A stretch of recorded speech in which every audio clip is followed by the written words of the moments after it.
Welcome back. This is Justin Lawrence with the investigative firm of Just In Case. We're investigating Hunt the Killer, and we've reached Season 2, Transformation. This is Episode 1. Let's get this thing open. We got a map, some letters, no envelope. That's it. Okay. Over there. Okay, let's take a look. First thing we have is a listening friends letter. Is this one from Jacob Nilsson? John Wayne James. We have a John Wayne James letter. Let's see, a map. Some kind of note. A Talaria letter. Interesting. Some little burrito kind of thing. Some kind of painting. And some other stuff. What is this? Oh, cool.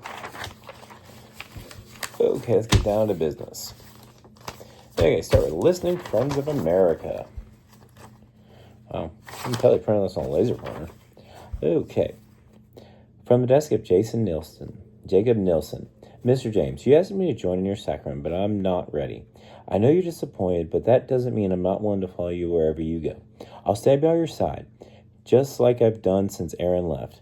I've only been supportive of you every step of the way. I was at your side when you turned Darlington into your personal experiment. I know you probably could have done it all without me. Patience. What if Felix knows? I failed. I didn't drink from your cup when you offered it to me. One day I will be ready, and I know it. Shedding my form has been difficult. How can I turn my back on everything I was conditioned to believe since birth? Most sincerely, Jacob. So I guess this must have been written to John Wayne James before the end of Season 1. Spoiler alert, Jacob Nilsson did not survive Season 1. Okay, what else we got? What's in here? Let's get an envelope full of other stuff. Got some kind of stone in there. We got a Buckeye. What if that means he's in? Good. I don't know if that means he's somewhere he needs not to be. Where's my? Okay. What the? Oh. Okay. Let's take a look. Okay, move this over. Okay. My dearest friend, today the air tastes sweet and fine. Its sounds of the birds tweet lively by. I can now, there's some zeros here. Can now enjoy a warm espresso as I please. Feel relaxed and free, and I cannot remember the time when I last felt this way. On cloudy days, I like to stop. A lot of capitalized words, too. Today, now, cannot stop. It's in the middle of a village. Poor Lloyd. Again, zero and a O. He will never know the cosmic paradigm shifts.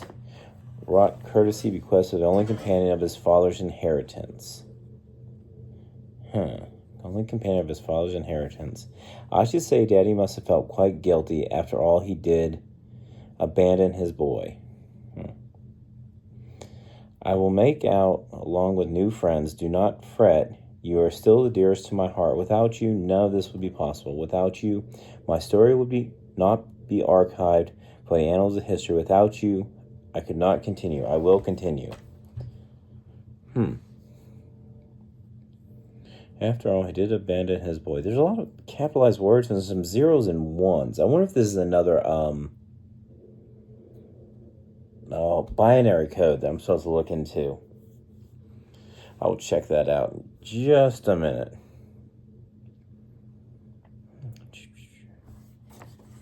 Let's see. I will plant in my new friend what I have in you. He will be an ion I dissolve in my kind friendship from which you will grow hypocelestial family. In the meantime, sharpen your chisel Every stone erodes. We must cut deep. What that means? I'm neither home nor home. Oh, that's interesting. You have proved yourself. He brings up Herodotus and Simakian. Both of those are historians that took over on a pivotal moment, a pivotal shift in their various cultures. I wonder if he's thinking that we're going to become the historian that's part of that shift. Oh yeah, remember the listening letter? He said it was a mistake. I have made a mistake contacting the historian. I'm sorry, it won't happen again. So, obviously, whoever the historian is, I think that's us. But I'm guessing he's expecting there to be some kind of massive shift in the culture. Interesting. Okay, next we have Talaria letter, which is here. You have received this package through Talaria. The contents of this package have remained absolutely secret and secure under our protection per our prerogatives. Both you and the sender of this package remain anonymous per our prerogatives. No address information has been saved per our prerogatives. So what is this Talaria? There's some kind of new emblem up here. Talaria. I wonder what Talaria means. Oh, let's see. Is this... Oh, now if you look at these, I'm going to post it up on the screen, you'll see there's some zeros and ones. On this particular one, we have them circled. Okay, some zeros and ones that stand out. And when you run it in through a binary translator, it gives capital S, lowercase or capital S, capital O, and 4, which is... SRSO4 is strontium sulfide. And that, I hope it's not radioactive. If you look to this little crystal they gave us, this little blue rock, that is some kind of crystal. I bet it's an SRSO4. If you look it up, it says it's celestine. That's a type of bluish crystal. And it's used for various things, but ultimately, one of the things that stands out is it's similar to the celestial. Because remember, he mentioned celestial paradigm shift, and through the whole first season, he was always talking about stars and celestial type things. So I'm wondering if that's because of that, and kind of we'll call it a spoiler. There is a Celestine, since this rock's called Celestine, there is a character who gets murdered in a later season, much later season, called Royal Street. I wonder if that's a little, whatever. What is that, an Easter egg? We'll see how that works. Okay, so what is next? Next, we got the Talaria letter. There's a note to Bob. Hey, Bob. Okay, Robert. You slept in late again. Make your own breakfast. I'll see you this afternoon. I'm going to the cafe in town to get some work done. Then I'm going to explore the island and see that tower by myself. I'm not going to that museum, though. You can do that on your own. If I had known it was haunted, I would never have brought us here. I live with enough ghosts at home. M. I wonder who M is. I don't know. Let's see what else we got. The Incipier letter. The rest of my... Oh, here we go. That was kind of good stuff. Got more stuff here. Got the map. Got this taco. Oh, this little half taco thing. I don't know what that is. Let's see. Ooh, we got a picture. People on a merry-go-round. That's pretty cool. If you find yourself struggling for truth, whispers from your long-lost brother in Halicarnassus may illuminate your understanding. Incipier. Oh boy, it has a code down there. See that? So, again, if you saw my video last time on brute forcing them, what I would do is this OAY is probably .com or .net. So what we would do is we would write OAY and write the letters around it. And that should get us to what it says. And yes, I'll take a picture of this right here. In fact, you can see it from here. See, I start with OAY, then I write the alphabet all around it. And I look for where there's a net or com or whatever. You'll see right here, it says .com. So then I use the same shift factor for all the rest of them. And it says, and that comes out with whispers from Theodorus.com. Isn't that neat? Now, Theodorus, that sounds like somebody who's going to be important. Let's take a look. Whispers from Theodorus. Theodorus.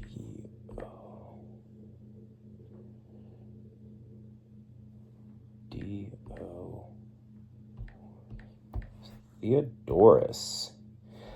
Oh, Theodorus of Cyrene. Oh, see that? He produced the Theodorus spiral. That's pretty cool.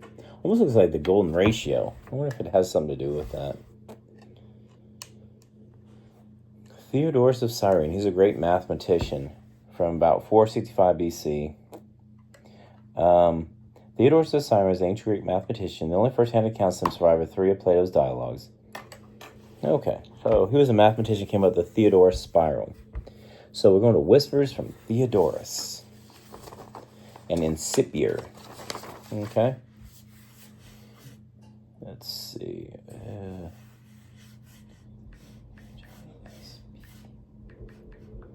Whispers from Theodorus. Okay. Type in Incipient and it's looking for a password.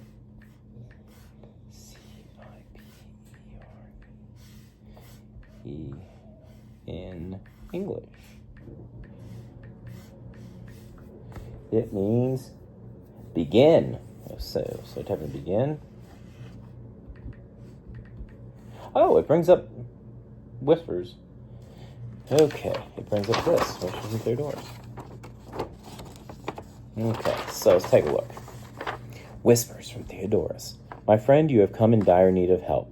I will help to clarify, but you are the historian. So I am the historian. You must continue to exercise your mind so no detail will escape our story. The first problem, where am I? You have seen the tree from a comet from this date. I bet that's his Buckeye, but that's the Buckeye they sent us. Narrow down my position with the crystal you now possess. That's the Celestine. From beneath its town. Formation of what, I hear asked? For that you must complete a puzzle not unlike the ones you previously completed, where meaning is made from zeros and ones. This will leave you a chemical formula of the crystal. Do you know where I am yet? There's one more thing, a place where people believe in ghosts who ride sculpted horses all night long. Perfect place to hide. If I am heard, I am less likely to be discovered. These pieces fit together where an obelisk in the ancient style casts a very long shadow. Okay. I'm betting that has to do with that painting we had with this thing right here. It has to do with that. It's a, what is it called? Merry-go-round museum. Haunted M-E Go-round museum. And Ohio. So I think that's about the Buckeye and the tower. Turn. Merry-go-round Museum is in Sandusky, Ohio. And there should be some kind of a tower.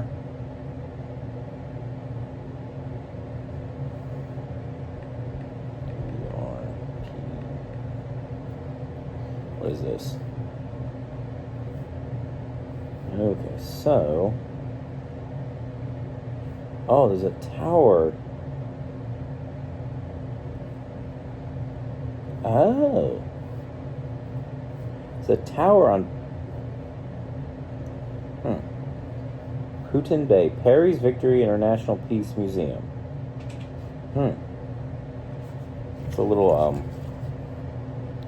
Perry's Monument. Take a picture of that. Perry's Monument from Put-in-Bay Harbor. I wonder if that's where he's at.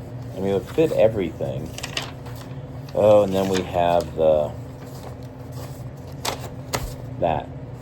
Now, when we shine a black light on it, I don't have my black light on me, but when you shine a black light on it, it says typical bifid typical Polybius, which means it's a Polybius square. Which, okay. So we'll go through and teach you how to do it. First thing you have to do is write down all these things and you assign a row and column to them.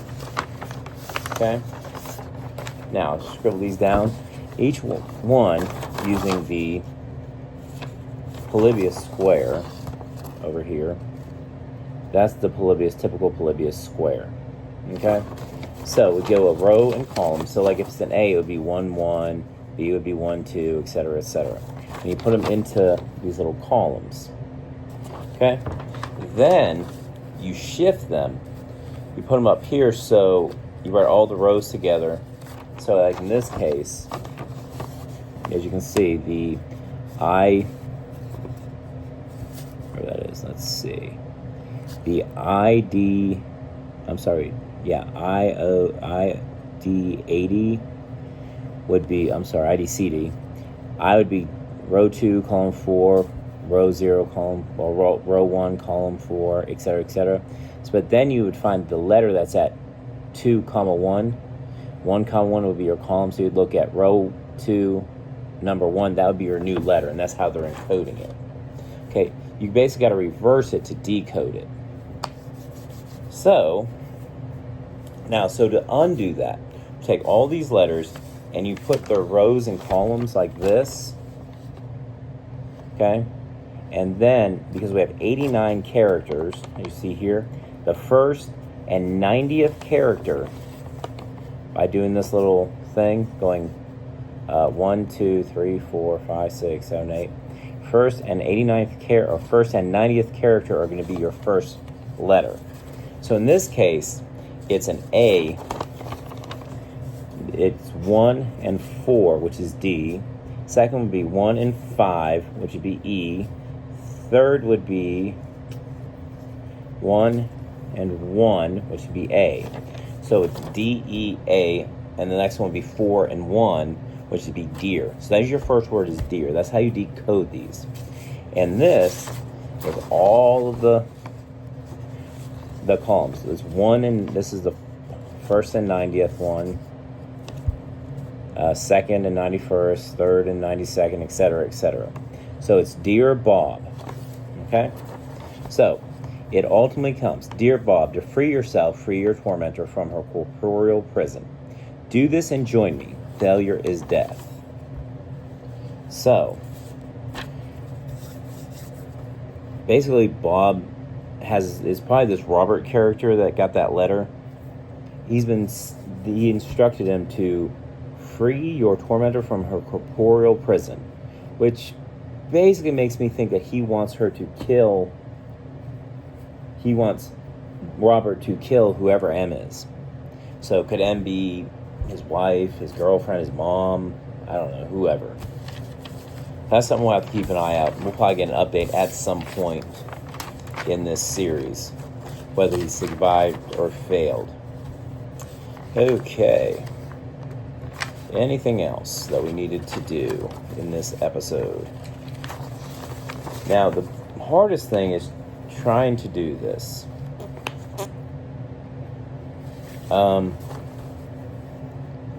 If you need help with the Polybius bifid, Polybius cipher, go ahead and make notes on the bottom if you'll make a comment. I'll do a more in-depth version of it. But that's ultimately what was left. With the merry-go-round print, the blue crystal, the Buckeye, the map of the U.S. Okay. So, where does that leave us on a bit of status? So we know he's in Put-in-Bay, Ohio. At least we know he's in Ohio. He was talking about the haunted merry-go-round and the little tower. I think the tower is going to be Put-in-Bay Tower. Somehow that just was the first thing that came up in Google. So far, John William James has recruited a follower called Bob. Apparently, Bob has a tormentor who he's going to kill. John William James appears to have traveled from Darlington, Maryland, to Sandusky, Ohio, where the Merry-Go-Round Museum is, Bowling Green, where the Celestine Mineral Mine is, And I thought Columbus because that's where the Buckeyes play. And it appears he wants to go to this tower by Put-in-Bay. So we know he's somewhere in Ohio. Okay. It appears he wants us to be the historians to chronicle his new age. He plans to bring about. He's sending packages through Talaria. Now, Talaria's name is the name of the little shoes that Mercury used to wear, or Hermes, depending on which god you were talking about. And basically, it's just the messenger. So I think that's just the message service he's doing. That's pretty clandestine. Bob got a note from M. We saw that, and she's going to a haunted tower. I think that's the Put-in-Bay Tower. So, there's really not much online material. I think the main part of this episode was breaking down that bifid Polybius thing. And like I said, the procedure that I generated for it, if I can find my procedure sheet, this is one I actually manually cracked. So, and it's, I mean, it is their hardest puzzle. It took me about 3 hours, and even after you get it done, it's pretty hard to get each letter and everything else, because you have to have the entire puzzle before you can solve any of it. Okay, so what you do is you write the entire set, you write a square, the Polybius square, with I and J sharing a 5x5 square, and I and J share a space. So you only need 25 spaces. You assign coordinates, rows and columns. You put row over column, and then you assign the new coordinates, and then you decrypt the message. And so you remember that when you put together these columns, you generate the first and 89th character in that little set I showed you. And then you get all these columns, then you have to go back to the Polybius square to get what letter it was. So it's not bad. So, on that note, I will catch you on the second one.